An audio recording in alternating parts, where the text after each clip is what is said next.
Is Xi's crisis why Trump defies Israel on Iran war? Tyrants must have military backing to maintain power. Xi appears to have gone a purge too far with General Zhang Yuxi. This may be the beginning of the end of Xi and change in world politics. Accusations against Zhang, almost certainly untrue, included leaking nuclear secrets to the US, bribery, factionalism, and undermining Xi's authority. Charges that go beyond typical corruption allegations and imply a threat to regime security. Some analysts compare the event to a coup, noting that Xi's removal of Zhang, a powerful princeling, a red princeling, with deep military ties, one of the last few combat veterans from the Sino-Vietnamese War, marks a dramatic consolidation of power. Perhaps, as I've theorized, the fall of Chinese communism may be Trump's secret legacy plan. But with Xi's back to the wall and siding with Iran, Russia, Trump may not want to push China into open conflict, even though, as I've long analyzed, China is a paper dragon, both tactically and strategically, having specialized in kinetic, unrestricted warfare with the US for 2 decades. America, via the deep state CIA, is waging an eternal war with Russia via Ukraine. And if recent Russian reports are accurate, American, Polish, and British mercenaries bent on assassination in Russia were caught or killed. Ironically, forcing a military buildup with China, as Reagan did with the Soviet Union when I entered the army, might just result in the revolt of the PLA, who've not fought nor won a ground war since their Sino-Vietnamese stalemate in 1979. So tactically, they're shallow, and strategically, they're shallow, which I'll get to in a second. But the deep state assets paid off by China have no interest in power vacuums, as anything can happen. And their priority is maintaining global control via massive, constant population surveillance and information control. That is clearly where Palantir, Bitheel, and AI in general are heading.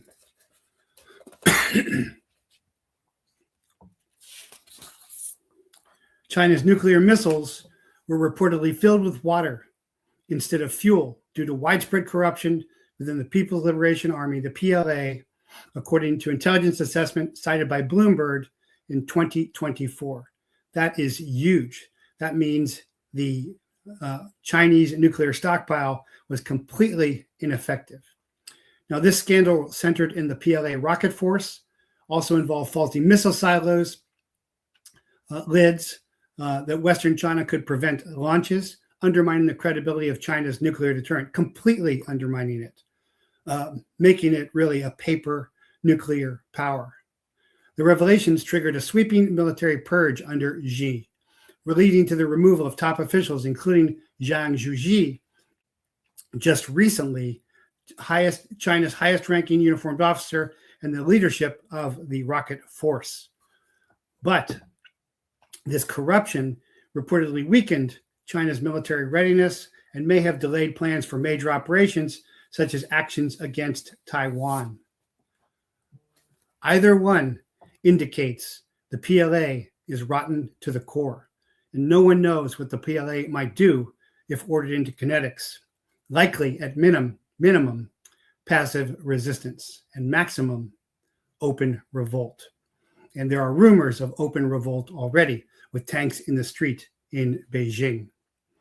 While some analysts question the technical plausibility, since liquid-fueled missiles are typically stored empty to prevent corrosion, the report suggests that water filling was either deliberate sabotage or symbolic indicator of systemic graft, either of which are disastrous for the PLA's rocket force strategic nuclear arsenal.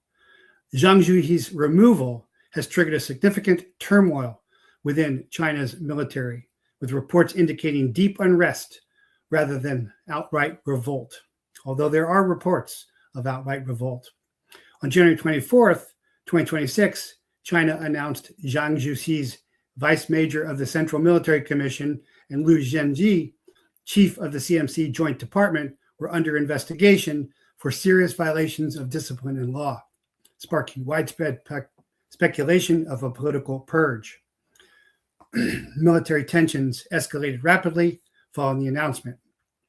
Sources suggest that Zhang and Liu were secretly detained amid claims of a failed attempt to arrest Xi Jinping on January 18th.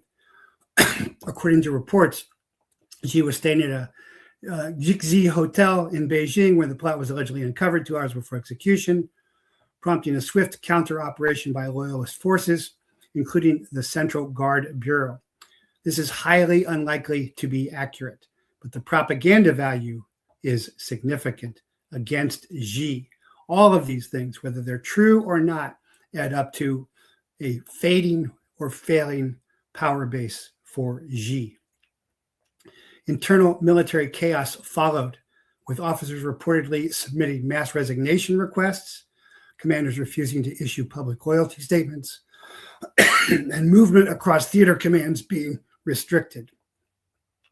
Analysts describe a climate of fear and passive resistance within the PLA, as many officers promoted under Zhang Yujia now fear further purges, as well they should.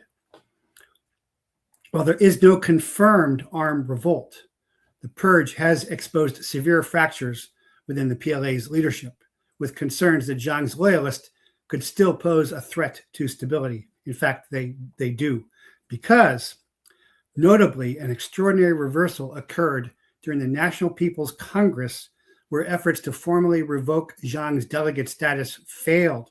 That is, they couldn't throw him off the CCP committee, suggesting resistance at the highest level to Xi's purge. That has never happened before. That is, the Congress and the military are both resisting Xi. Xi is in trouble and may fall. This has fueled speculation about internal divisions, though no evidence supports claims of a coup or release, although there have been reports of coups and release of Zhang Yuxia, but it's very hard to tell what is true. As of today, Zhang remains under investigation and his fate remains uncertain. Welcome, everybody. I'm Jeff Prather, and this is the Prather Point. I'm under the weather, so I'm going to keep this brief. But that's my new Substack, my new paid Substack.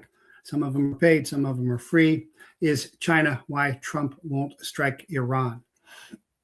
And so I'm connecting dots that no one else is, and I hope you will support that effort by subscribing to my Substack.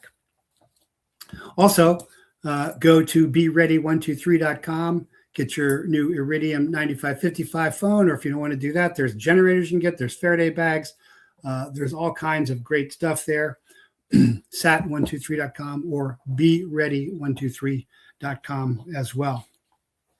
So what I'm also going to cover today, and I'm going to try and be brief per my wonderful wife's instructions because I'm under the weather, is 112 C-17s head to the Mideast, but they're empty.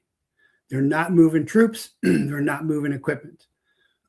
Now, we'll get into that. FBI lie on the Fulton County election steal. And if Trump won't hit Iran, Netanyahu will. Epstein files rock European elite, but not in the U.S. And Congressman Massie and KHANNA best Patel and Bongino in just 2 hours.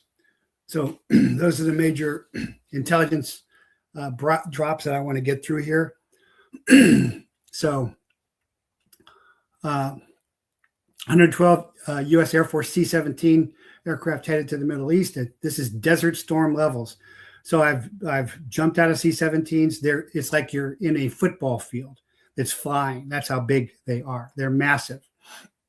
But as the aircraft are empty and have no troops, this may be a show of force or air support for Israeli ground troops in Iran, or a larger target for an Israeli false flag blaming Iran. That's a lot of planes to be parked that could be sabotaged and hit. And then that becomes an excuse for America to get more involved. And it doesn't necessarily kill any American troops. That's the false flag that Israel could bring about. So I don't know, but it is strange that they're spending all that fuel and moving all those hundreds of aircraft empty. Because if they want to bring in troops, God forbid, we're going to have troops in an Israeli-Iran war, then they're going to have to fly back to the United States to bring them in. Anyway, this high number of C-17 Globemaster military transport and cargo planes have been heading to Europe and the Middle East. It's what some call a buildup to major war with Iran, but I'd say it more looks like a show of force. So a total of 112 U.S. Air Force C-17s have now either arrived or en route to the Middle East, with a further 17, 18 in progress flights. A number of Royal Air Force logistic flights from the Royal Air Force going from Markham to RAF Akaroti in Cyprus, and movement on U.S. Air Force Cornets. C-17s are so massive, they have a payload capability of over 170,000 pounds, ability to operate on short, austere runways as small as 3,500 feet, intercontinental range with in-flight refueling, extended reach even further, rapid load and unload design to keep missions moving under pressure. They can haul tanks, they can haul troops, they can drop paratroopers. So that's very, very significant. But my take on that is it looks like a show of force because they are empty. And it comes out that the FBI has disappeared 40 vote boxes from Fulton County, and they warned the Fulton County officials in advance of the raid, which is no surprise. There'll be no consequences. The FBI lie as usual. So when federal agents raided the Fulton County, Georgia Department of Elections in late January, they're expecting to confiscate 700 boxes of election officials. Officials later said they were only able to find 656 boxes total, more than 40 boxes short of what they were expecting to find. Is that because they weren't there or the FBI disappeared them? And of course, there'll be no consequences to that whatsoever because the FBI is totally in on it and no one has been held accountable, nor do we expect anybody to be held accountable because the FBI is the cover-up team for the deep state.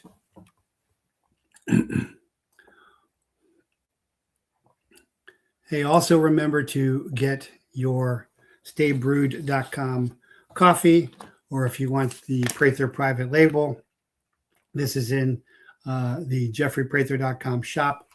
It's my preferred blend, and I'm a coffee snob after drinking so many bad coffees over the years. Staybrewed.com, teamamerica.com for 20% off.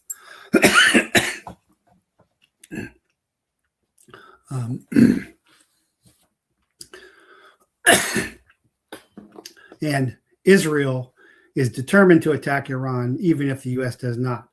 So I've talked about this before, that I believe the Trump revelations released suddenly in the Epstein files were blackmail exposing Trump, although the latest says that Trump was the one who called the police on Epstein.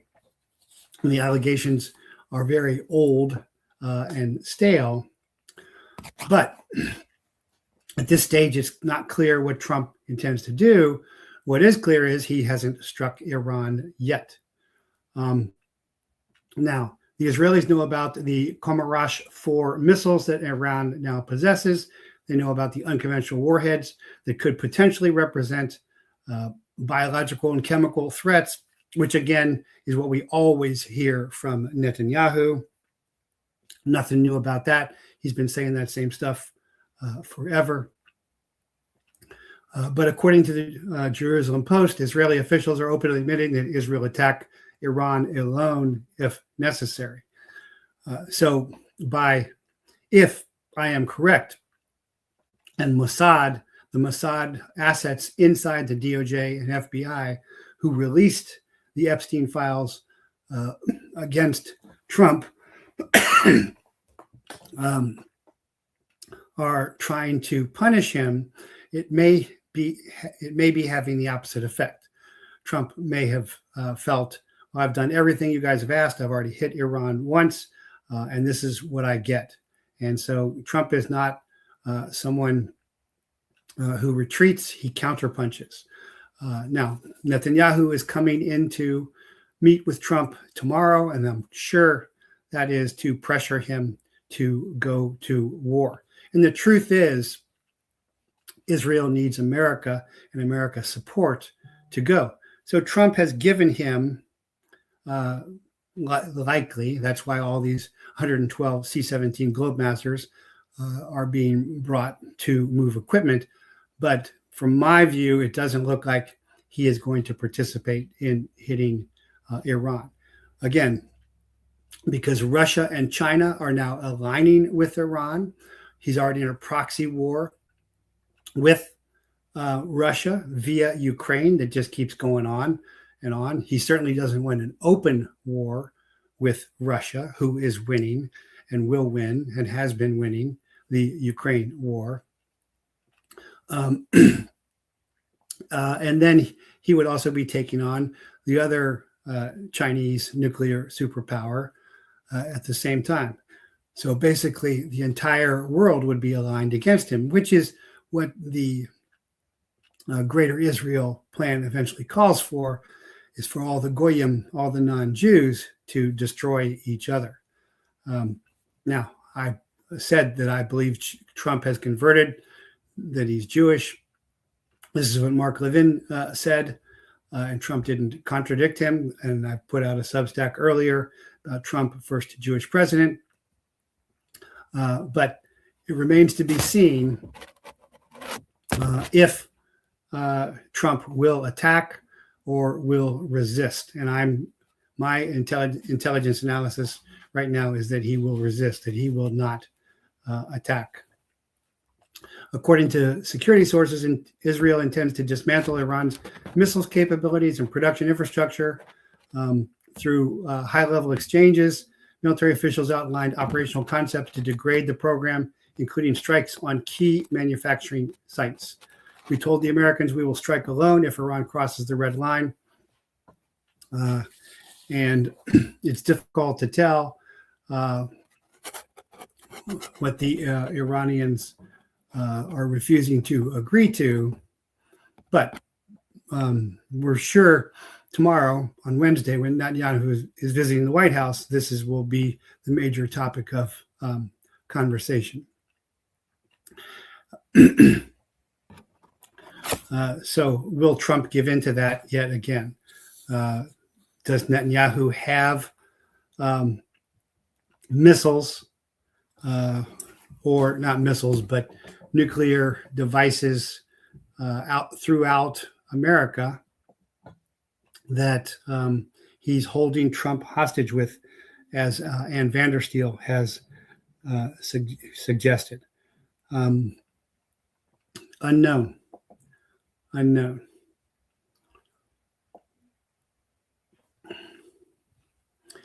Yeah, I'm taking ivermectin. I'm taking everything, guys. I appreciate that. Appreciate your prayers as well. Someone bet 100K we would hit Iran on the 9th. The profit would have been 14 million, apparently. Insider trying to leak?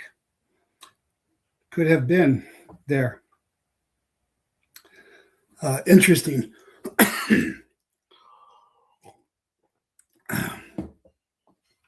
And again, the big Trump supporting Gateway pundit was crowing that Trump was the one. It's now revealed that who reported Epstein to the police department there at Mar-a-Lago.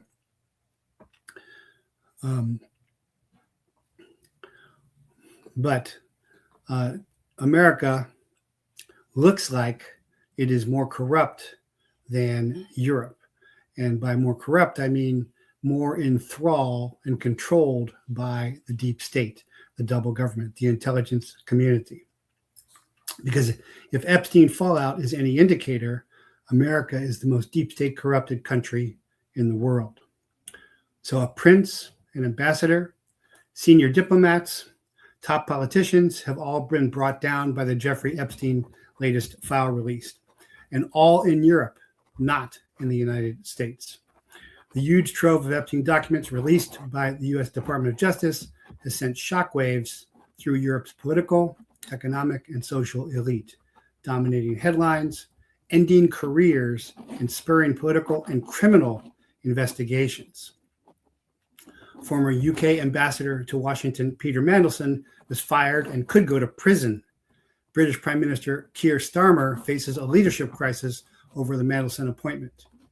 Senior figures have fallen in Norway, Sweden, and Slovakia. And even before the latest batch of files, Andrew Mountbatten Windsor, brother of King Charles, lost his honors and princely titles and taxpayer-funded mansion. Oh my gosh. Apart from the former Prince Andrew, none of them face charges of wrongdoing. They have been toppled, though, for maintaining friendly relationships with Epstein after he became a convicted sex offender. As was Steve Bannon, by the way, which I will do when I am feeling better. Do I think Erica Kirk is an asset? Definitely. No doubt at this point, if Erica Kirk is a deep state asset. The TPUSA halftime show and what TPUSA has turned into, which is totally, recently Erica Kirk said, yes, I'm upset about I'm paraphrasing, I'm upset about my husband dying, but what really upsets me is when people don't like Israel. So she and TPUSA have totally reversed where Charlie Kirk was going, leaving the Israeli cause. And it's clear that they were all in on it at this point, as far as I am concerned. UK figures felled by their ties to Epstein include the former Prince Andrew, who paid millions to settle a lawsuit with one of Epstein's victims and is facing pressure to testify in the U.S., and his ex-wife, Sarah Ferguson, whose charity shut down this week. And we found that most of these charities, just like Erica Kirk's Romanian adoption agency, how's an Arizona beauty queen end up doing a Romanian adoption agency? Mandelson appeared to refer to Epstein's release from prison as Liberation Day. Starmer fired Mandelson in September over earlier revelations about his Epstein lies. Now, British police are investigating whether Mandelson committed misconduct in public office by passing on sensitive government information to Epstein. These are the investigations that should be happening in the United States through the FBI lie, but will not, because the FBI lie simply covers up everything. Starmer has apologized to Epstein's victims and pledged to release public documents that will show Mandelson lied when he was being vetted for the ambassador's job. That may not be enough to stop furious lawmakers trying to eject the prime minister from office over his failure of judgment. Now, there are a few high-profile Americans have faced repercussions over their ties with Epstein. Most prominent is former U.S. Treasury Secretary Larry Summers, who went on leave from academic positions at Harvard late last year. Brad Karp quit last week as chair of the top U.S. law firm Paul Weiss after revelations in the latest batch of documents. The National Football League said it would investigate Epstein's relationship with New York Giants co-owner Steve Tisch, who exchanged sometimes crude emails with Epstein about potential dates with adult women. Other U.S. Epstein associates have not faced sanction, including former Trump strategist Steve Bannon. I'm going to cover that in detail. I've met Bannon. I've been at private events where he snubbed everybody. And of course, I'll go into that on more deeply on another show when I'm feeling better. But he exchanged hundreds of texts with Epstein. He wanted to reform Epstein and work for Epstein publicly. I've published on X, republished on X, photos of him with Epstein. We'll get into that later.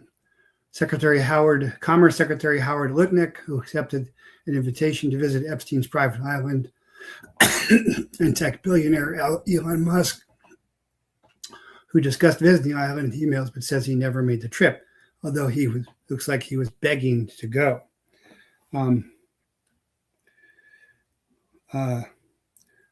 Erica Kirk facing allegations of inappropriate behavior with minor female.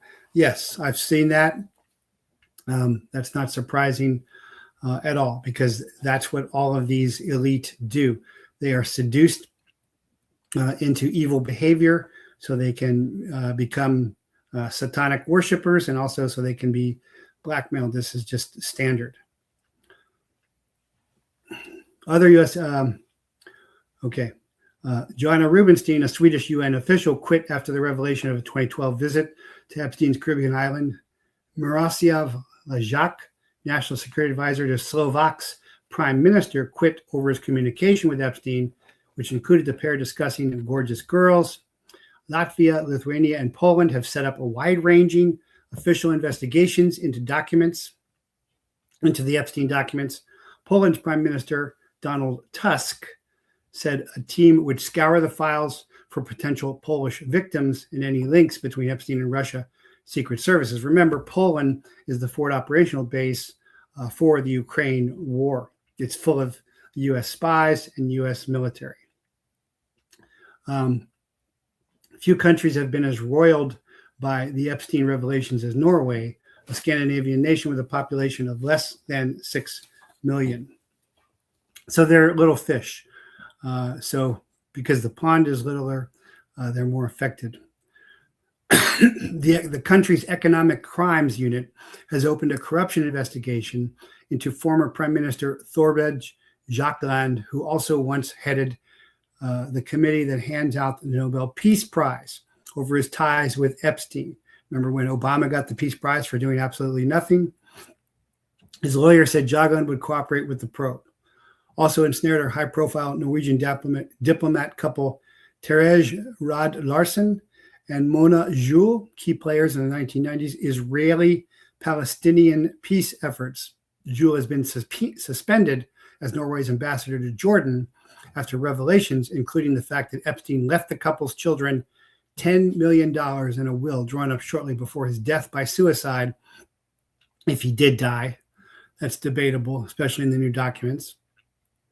Seeing people move and people being perhaps moved out in a wheelchair. Norwegians' respect for their royal family has been dented by the new details about Epstein's relationship with Crown Princess Mette-Marit, who is married to the heir to the throne, Prince Haakon. The files include jokey exchanges and emails planning visits to Epstein properties, teeth whitening appointments, and shopping trips. So while Epstein is affecting Europe, not in America. Not happening in America, which makes me think that America is the most deep state controlled, double government controlled, most corrupt country in the world. When you meet these important people, can you easily detect they are evil? How have you developed that skill? So there, yes, I can, because I'm used to doing. As a warrior, my first delineation of people is friend or foe. And then that determines my duty to them. And so you do behavioral detection. There's lots of behavioral detection elements. Like a lot of real true predators won't make eye contact with you because they don't recognize you as human. But better than that is how they talk, if they are crude, and also what is best is discernment. The gift of the fruit of the Holy Spirit is discernment. telling you. But generally speaking, and I teach this in my ladies' fight back class, you can tell almost instantaneously when you're meeting someone if they're a good person or not. And you don't really run into too many truly evil people. But that's a good question. And I can take a couple more. So Congressman Thomas Massie from Kentucky and Congressman KHANNA from California bested Patel and Bongino in just 6 hours. And the biggest thing they said in an interview, and it's kind of an impromptu interview that they did, that the unredacted files they got to see were already redacted. And that means the FBI initially redacted them, which means the FBI is covering up as usual, which is no surprise. And again, there's nobody to oversee the FBI. I'm sure there's an FBI OPR, Office of Professional Responsibility, but I can tell you from personal experience with DEA's OPR, they're the most corrupt. Why? Because no one checks on them. But with all the BS that we saw with blathering Bongino and pattering Patel, where he's still standing out there with bug-eyed behind Trump, where they're just reading whatever is put in front of them, whatever script they're given, not doing any real work. Representatives Thomas Massie and KHANNA said they spotted at least 6 names of individuals likely incriminated by their inclusion in the Epstein files after the 2 reviewed an unredacted tranche of the documents. And they were able to do this on Monday. And they said there are 6 men. We went in there for 2 hours. So I thought they were in there for 6 hours. There's millions of files. In a couple of hours, we found 6 men whose names have been redacted who are implicated in a way that the files presented. They didn't name them, but actually in 2 hours, they did more than the months of bullshit by Bongino and Patel, because they are not covering up and they're actually trying to get justice. And they said they didn't name the high-ranking official in a foreign government. None of this is designed to be a witch hunt. Just because someone may be in the files doesn't mean they're guilty, but they're very powerful people who raped these now that's raped. KHANNA kept using that term, raped these underage girls, where you don't hear Bongino, who's out now, of course, complaining and back on. And if you're listening to Bongino, I mean, I can't help you. You know, you're a fool if you're still listening to that deep state fraud. But again, Massie is saying, I think we need to give the DOJ a chance to go back through and correct their mistakes. And that's really because there is no alternative to the FBI. But I've suggested an alternative to the FBI. And that is for the president to create a task force of special agents from various states, because every state attorney general has special agents, and put a task force together. But of course, Trump doesn't do that. If Trump really wanted to do something, he'd get rid of Bondi. He'd replace him maybe with Paxton. He'd certainly get rid of Patel. Drop hammer. Major Prather, I was at Edwards Air Force Base when the testing was accomplished for the C-17. I can certify say that that aircraft is the most awesome cargo craft. Yeah, it's an awesome aircraft. Certainly not as versatile, as rough as a C-130. I saw C-130s land in Mocorona on dirt strips, but that whole series of transport aircraft are fabulous.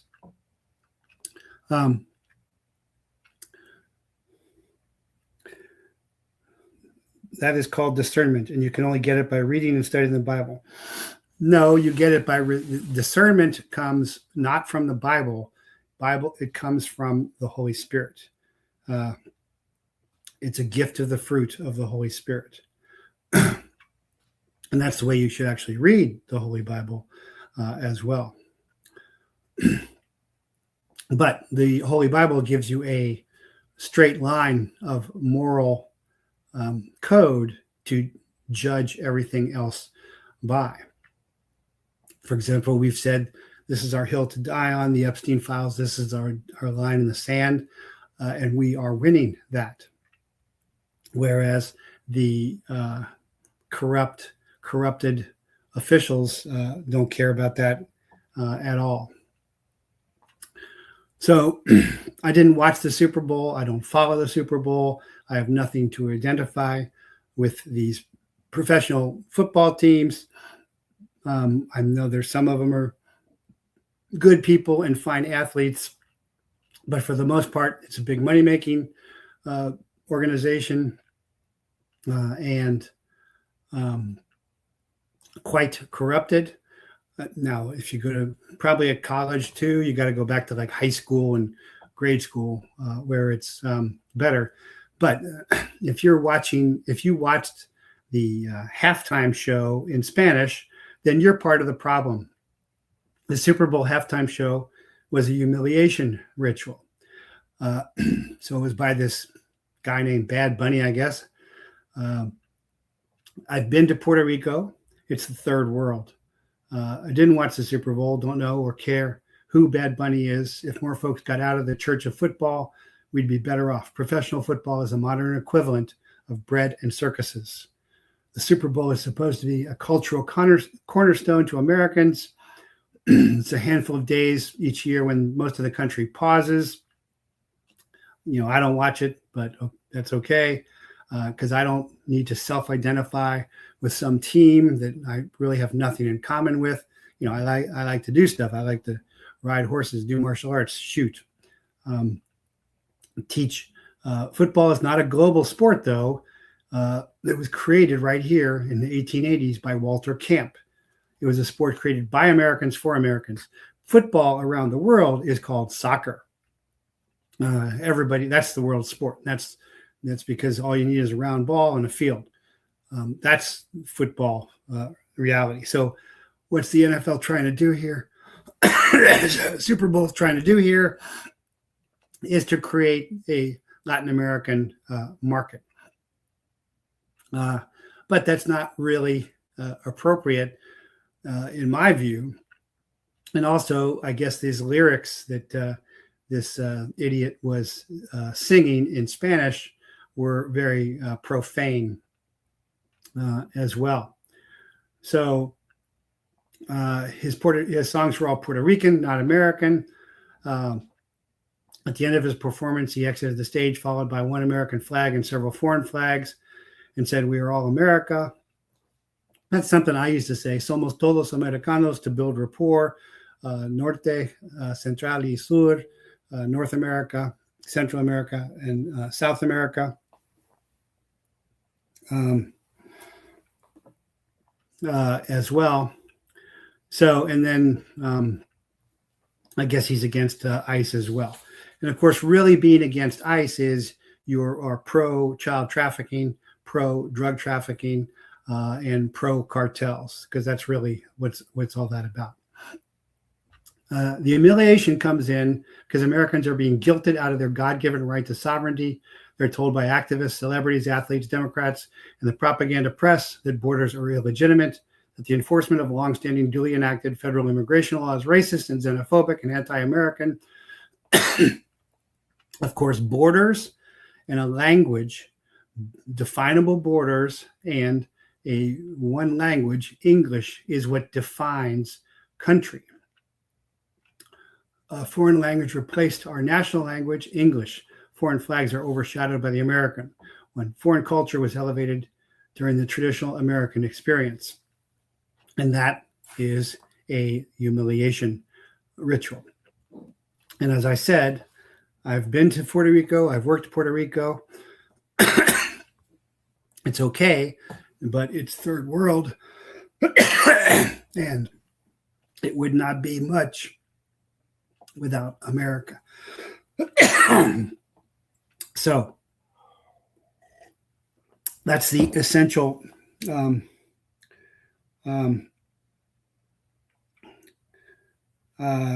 that's the essential intelligence I wanted to get out today. I'm going to close early.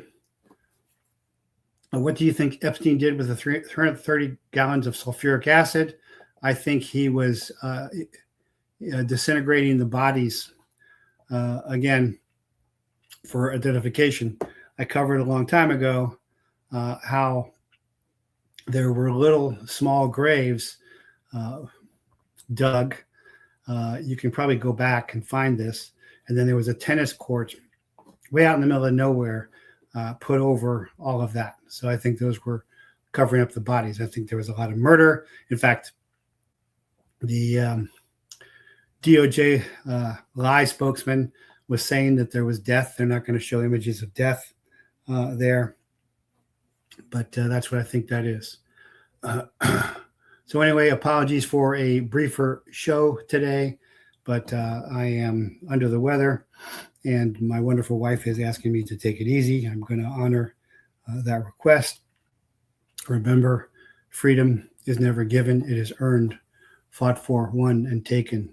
So you must take it.